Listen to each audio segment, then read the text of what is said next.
He had been inside for 11 months without a single incident. 11 months of doing everything right.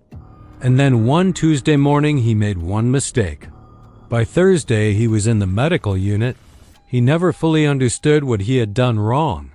Most people who go to prison think the danger comes from the obvious places, from the people with violent histories, from the gangs, from the drugs, from the debts. They are not wrong about any of those things, but the inmates who get hurt most consistently are not the ones who went looking for trouble.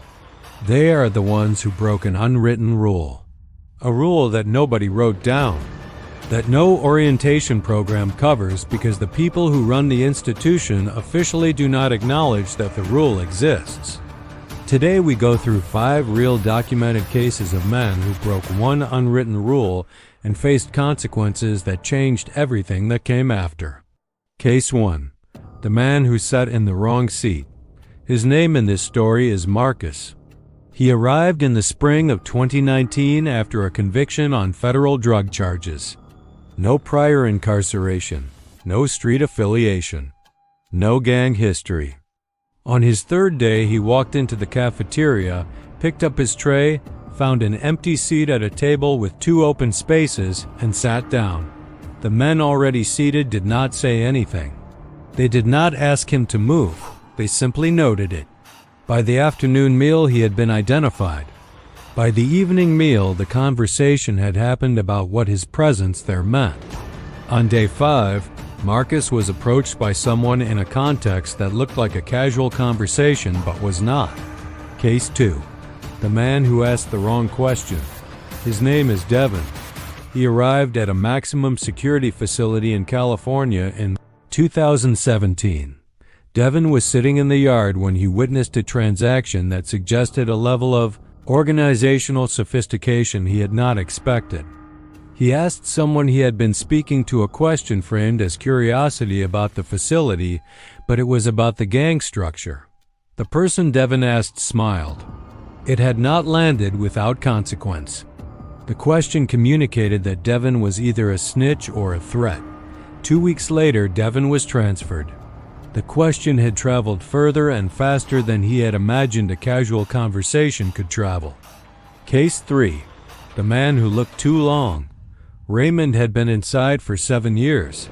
He knew the rules. He knew the geography. In the weight room, Raymond looked for 3 seconds too long at a confrontation between 2 inmates. He saw something he shouldn't have. For 3 months, he lived with the awareness that someone's response was unpredictable. A transfer he had been denied twice was suddenly approved. Case 4. The man who helped the wrong person. Carlos had done everything right for 18 months. He had navigated the landscape correctly. A man Carlos did not know well fell down in the corridor. Operating from instinct, Carlos went to help him up. 3 hours later, he was summoned. The man he helped was someone he should not have helped. The fall had not been an accident. Case 5. The man who told the truth. James was processed into a medium security facility. He was educated, entirely without street experience. During intake, he answered a question honestly about criminal activity he witnessed before his incarceration. In the outside world, this distinction would matter. Inside, it didn't matter. The network identified him as a snitch. James spent months in a state of danger he didn't fully understand. 5 men, 5 mistakes. None of them dramatic. A wrong seat, an indirect question, 3 seconds of eye contact, an automatic gesture. This is the actual danger of maximum security. The invisible rulebook, the one that has no published version and no appeal process. Know the rules before you need them. Subscribe to Dark Ranks. Every institution has 2 sets of rules. Stay dark.